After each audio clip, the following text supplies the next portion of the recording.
Hello everyone, so I just want a quick word before we start today's video.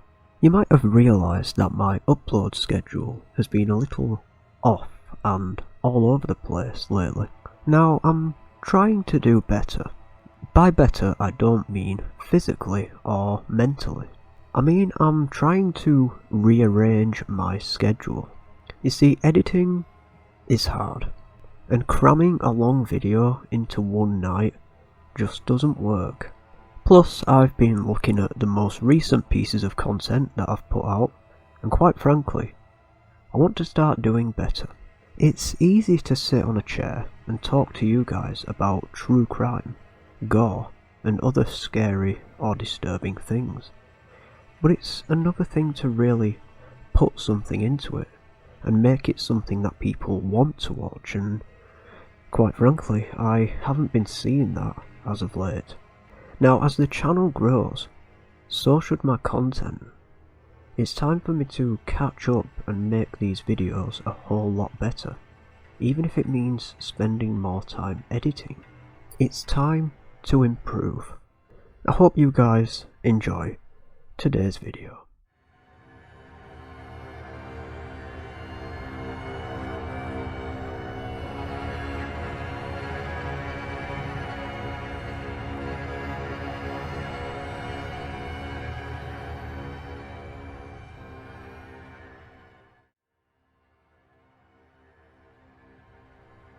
David Parker Ray.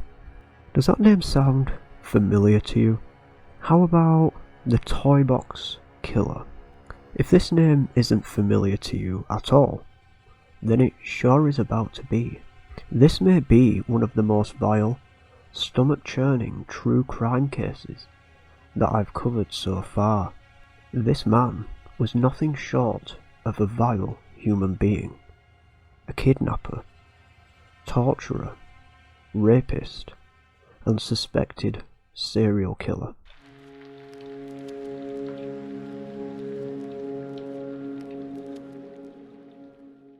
Ray was born on November the 6th, 1939, in Belen, New Mexico. Though raised by his grandfather, Ray maintained an abusive relationship with his father.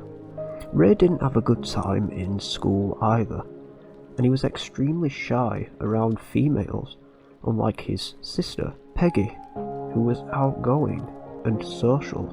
Later on in his teenage life, he turned to drug and alcohol abuse. When he was 14, Ray formed an obsession with BDSM after he'd accumulated a collection of pornography handed to him by his father. It's also believed that he had a thing for broken bottles, as when he was 15 years old, he kept a large stash of them in the woods near his house. As an adult, he served in the US Army and also became a mechanic. He married 4 times, with each of these marriages ending in a divorce. Through these marriages, he also had 2 daughters, who he lived with for some time.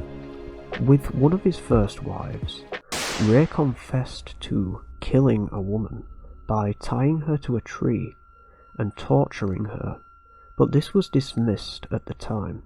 This man was suspected to have killed as many as 60 women from Arizona and New Mexico. None of the bodies were ever found, and the amount of victims that he kidnapped and tortured is uncertain, though it is possible that he started as early as 1950, while he was still a kid. Ray owned a soundproofed semi-trailer, his Toybox he called it. This semi-trailer was loaded with equipment that he would use for sexual torture, and cost over $100,000. Each year he would prowl the streets, preying on 5 or 6 girls, keeping each of them captive for 3 to 4 months at a time. These 3 to 4 months would include heavy sexual abuse, which sometimes included the usage of surgical equipment. Ray would also include his dog and his wife, who willingly took part in his sick hobby. Once Ray was done with his session of heavy torture and sexual abuse, he would drug his victims in an effort to erase their memory, and then leave them on the side of a road, abandoned, hurt, scared, and confused. Ray was finally convicted in 2001. He was never convicted of murder, only kidnapping and torture, as no evidence of bodies were ever found. It was easy for Ray to evade the FBI, as he'd had no criminal record before, and was also known as a friendly neighbour where he lived. Once caught, he received a long sentence, and fortunately passed away from a heart attack just a year after he was convicted of the two cases, while serving a sentence of more than 223 years. On March the 19th, 1999, a 22-year-old woman known as Cynthia Vigil was selling her body for money in a parking lot in Albuquerque, in New Mexico.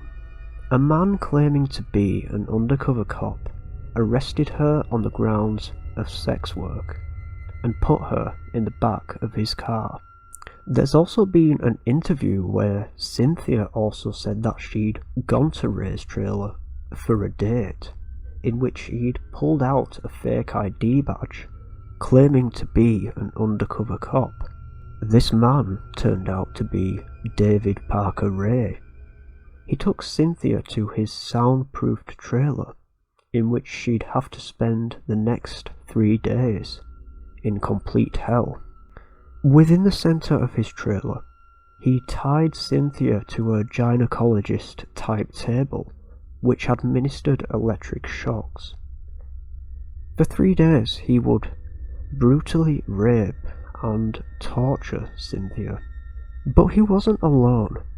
This was done with the help of Ray's girlfriend and accomplice, Cindy Hendy.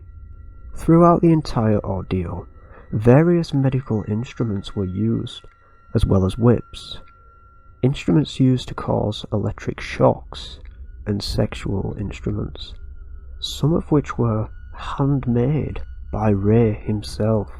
Before he tortured Cynthia, he'd play a recording detailing what she was about to experience. He also played this recording for the many other women he tortured before her.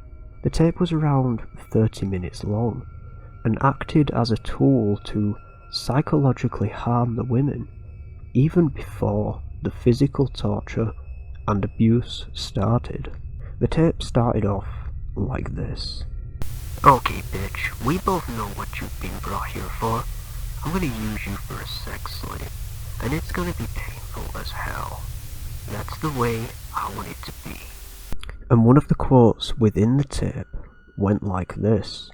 Be smart and be a survivor. Don't ever scream. Don't talk without permission. Be very quiet. Be docile and obedient, and by all means, show proper respect. Have a nice day. On this recording, he tells Cynthia that she'd only refer to him as master, and Cindy as mistress. She wasn't allowed to speak unless spoken to, and went on to explain how he'd rape and torture her. He also kept diaries of the details of each of his victims. There were no names included within this diary, only dates and the number of times that he tortured each victim. On day 3, Cynthia managed an escape. Cindy left the keys to Cynthia's restraints on a table near to where she was chained up after leaving the room. Cynthia jumped for the keys. Cindy tried to stop her by hitting her with a lamp, but was stabbed in the neck with an ice pick by Cynthia when Cindy tried to stop Cynthia from leaving. Cynthia escaped the trailer, naked, wearing only a slave collar and chains. Ray treated his victims like dogs, forcing them to eat off of the floor while chained on a leash. During her time with the police, she relayed how Ray would bathe her like a dog and forced her to perform sexual acts for him. She also mentioned that Ray would pour gravy into her vagina for Ray's dog to lick up and remove from her. Cynthia knocked on the door of the nearest mobile home. The occupants answered, in which Ray and Cindy were both arrested by the police. It was also known that Ray had two other accomplices than his girlfriend Cindy: Ray's daughter, Glenda Jean Ray, and Dennis Roy Yancey. Cindy received a 36-year sentence and also told the police that Ray and Yancey had tortured and murdered Yancey's ex-girlfriend, Marie Parker, in which Yancey pled guilty to this accusation.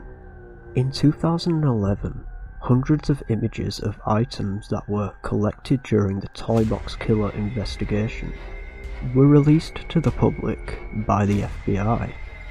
These images were released so that the public could possibly identify any of the items, as they're believed to possibly be some of the victims' jewellery, clothing, and artifacts.